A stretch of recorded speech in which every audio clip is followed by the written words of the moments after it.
Hello students, welcome to initiation of physics. Imagine, invent, inspire. Let's start it. So now we have the topic electric power.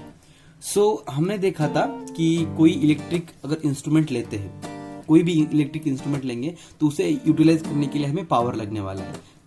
अगर power नहीं लगेगा तो वो utilise उसके कैसे करेंगे. ठीक है, जैसे एग्जांपल लेंगे हम बल्ब का. सबसे अच्छा एग्जांपल हमारे पास bulb. 1 watt bulb, 5 watt bulb, 0 watt bulb, ठीक है, 20 वैट बल्ब, 25 वैट बल्ब.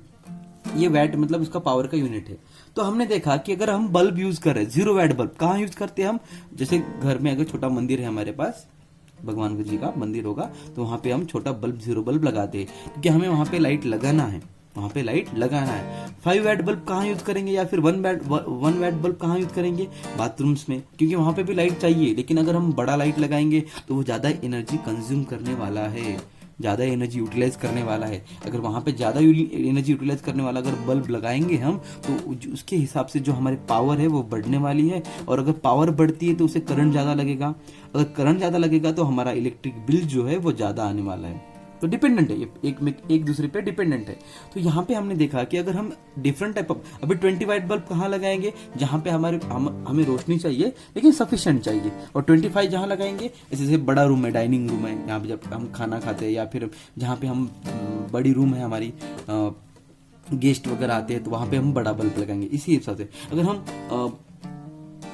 किसी दुकान में जाते हैं तो वहां पे बड़े बड़े बल्ब लगते हैं, मतलब 100 वैट बल्ब है ना, 150 वैट बल्ब. तो ये क्यों लगाते हैं इतने बड़े, क्योंकि अगर हम ड्रेसिंग देखें तो ड्रेसिंग का कलर हमें पता होना चाहिए. ड्रेसिंग का कलर कैसे है वो दिखना चाहिए. अगर हमने वहां पे 0 बल्ब लगा दिया तो ड्रेस का कलर पता चलेगा क्या हमको, नहीं. तो इसी हिसाब से हम यहाँ पे पावर कंज्यूम करने वाले हैं. तो कितना पावर कंज्यूम कर रहा है बल्ब, तो उसे बोलेंगे हम electric power. The rate at विच, कितना रेट लग रहा है उसे पावर कंज्यूम करने के लिए या फिर डिसिपेट करने के लिए. ठीक है ना, जैसे उधर एग्जांपल, और एक एग्जांपल लेते हैं मोटर वाला एग्जांपल. ठीक है, छोटी मोटर अगर हमने लगा दी, छोटी मोटर यानी 1 HP की, 1 हॉर्स पावर की. ठीक है, अगर हमने 1 HP की अगर छोटी मोटर लगा दी तो क्या हो जाएगा. छोटी मोटर लगाने के बाद सिंपल है, जितना मोटर का पावर है उसी हिसाब से वो वाटर फ्लो करेगा. अगर हमने 2 HP की लगाई तो पावर ज्यादा हो जाएगा. 3 HP की लगाएगी तो और पावर ज्यादा हो जाएगा. जैसे हम देखते हैं कि इलेक्ट्रिक पे चलने वाली चक्की है ना, आटा चक्की, इलेक्ट्रिक पे चलने वाली आटा चक्की अगर देखेंगे तो वहां पे 2 हॉर्स, 3 हॉर्स, बड़ी होगी तो 5 हॉर्स ना पावर. इतनी बड़ी वाली हमें आटा चक्की का मोटर जो है वो यूज करना है. अगर हम देखेंगे अगले थोड़ी देर बाद, मतलब अगला टॉपिक हमारा यही भी है, इस चैप्टर में पढ़ने वाले हैं हम इलेक्ट्रिक मोटर या फिर जनरेटर के बारे में. ठीक है, जितना ज्यादा पावर होगा, जितनी ज्यादा कम पावर, उसी हिसाब से उसका यूटिलाइजेशन होने वाला है. छोटा पावर हो जाएगा तो हम छोटे फंक्शन से, बड़ा पावर है, डायनामो ले लिया हमने. ठीक है, डायनामो रहता है ना, डायनामो अगर हमने ले लिया, डायनामो का फंक्शन क्या है कि वो छोटा है, तो छोटा फंक्शन है तो हम ज्यादा से ज्यादा मैक्सिमम रोल करने के लिए या फिर किसी को घुमाने के लिए छोटी है ना इंस्ट्रूमेंट, या जैसे कोई टॉय है उसमें डायनामो यूज करते हैं, या फिर हम रेसिंग कार है उसमें डायनामो यूज करते हैं, या फिर जो रिमोट कार है उसमें डायनामो यूज करते हैं. उसका फंक्शन छोटा है, बड़ी थोड़ी 1 HP वाली थोड़ी अगर हम यहाँ पे यूज करने वाले नहीं ना. उसी हिसाब से द रेट, कितना रेट है उसका डिसिपेट करने का या फिर कंज्यूम करने का इलेक्ट्रिक सर्किट में, तो उसी हिसाब से उसकी पावर निकालती है. तो पावर का हमने पावर निकाला, फार्मूला निकालता, पावर इक्वल टू क्या आता है हमारे पास, voltage into current. Voltage into क्या आता है हमारे पास, करंट. तो वोल्टेज को V लिखते हैं, करंट को I लिखते हैं, तो उसका यूनिट हो जाता है हमारे पास वैट. तो हमारे पास यूनिट क्या आ गया पावर का, वैट. V इंटू आई, जितना ज्यादा करंट उतना ज्यादा पावर. जितना ज्यादा करंट, मतलब जैसे देखा ना, करंट ज्यादा लगेगा पावर भी ज्यादा लगेगा, फिर उसी हिसाब से हमने उल्टा लिया था. तो यहाँ पे भी देखिए जितना ज्यादा करंट लगने वाला है उतना ज्यादा क्या हमारे पास पावर आने वाला है. अब यहाँ पे ओम्स लॉ क्या बोलता है कि ओम्स लॉ बोलता है V इक्वल टू IR. ठीक है, 9th क्लास में आपको, अगर आपको ये पता नहीं है तो मेरा वीडियो लेक्चर आने वाले थोड़ी दिनों बाद आएंगे, तो वहां पे भी आप लोग देख सकते हैं कि ओम्स लॉ क्या बोलता है, पूरी ऑल डिटेल्स. ठीक है, तो पावर इक्वल टू क्या हो जाएगा हमारे पास, पावर इक्वल टू बन जाएगा V की जगह IR इंटू आई. तो I इंटू आई क्या बन जाएगा हमारे पास, I² इंटू R. तो ये हमारे पास पावर का फार्मूला हो गया. ये भी फार्मूला है, ये भी फार्मूला है. अगर आपको वोल्टेज दिया गया और करंट दिया गया तो आप ये फार्मूला यूज कीजिएगा.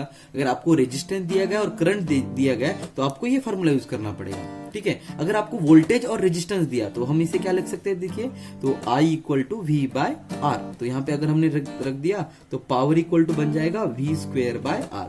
डिफरेंट फार्मूलेस, है ना, जो क्वांटिटी दी गई है उसके हिसाब से हम फार्मूला यूज करेंगे। This is a derivation for power. तो पावर बहुत ज्यादा सिंपल है। तो पावर जो है वो किस पे डिपेंड करता है, वोल्टेज, करंट और रेजिस्टेंस पे। ठीक है, जितना ज्यादा रेजिस्टेंस होगा उतना, जैसे जितना ज्यादा रेजिस्टेंस, जितना ज्यादा करंट, किस पे डिपेंड करने वाला है। तो यहाँ पे 3 फार्मूले, एक वी आई, फिर आई आर, फिर वी आर। ठीक है ना। तो 1 वैट पावर की अगर डेफिनेशन देखनी है हमें, 1 वैट पावर कब हो जाएगा, जब 1 वोल्ट और 1 एम्पियर करंट फ्लो होने वाला है सर्किट में से, तब हमें कितना मिलने वाला है, 1 वैट पावर मिलने वाला है। द इलेक्ट्रिक इंस्ट्रूमेंट कंज्यूम्ड, है ना, 1 watt power when 1 ampere current flows through the circuit with 1 volt potential difference। देखिए definition, 1 watt power is consumed या फिर dissipate, जो भी लिखना है आप लिख सकते हैं, consumed by the electric instrument when 1 ampere current flows through it across 1 volt potential difference। यहां पे देखिए मैंने जो टर्म्स यूज किए, 1 watt power consumed, electric instrument करने वाला है कब, जब 1 ampere current flows through across it, कब, जब 1 वोल्ट पोटेंशियल डिफरेंस रहने वाला है तब। इसका मतलब ये हुआ कि 1 watt is defined as power consumed by the electric instrument when 1 ampere current flows through it across 1 volt potential difference, 1 volt potential difference, 1 ampere, then we have the 1 watt। ठीक है, तो पावर को हम किलोवाट में भी use कर सकते हैं। ठीक है, पावर को जो है ना, हम power can also measured in kilowatt. ठीक है, जो हम घर में इलेक्ट्रिक बिल आता है हमारे पास, इलेक्ट्रिक बिल आता है, वो इलेक्ट्रिक बिल हम लिखते हैं किलोवाट आवर में। कहां पे लिखते हैं, किलोवाट आवर में। ये आपको 9th क्लास का चैप्टर सेकंड में ये पता चल जाएगा कि किस तरह से we can convert a power into kilowatt hour. 9th class में आपको दिया गया है। ठीक है, थैंक यू।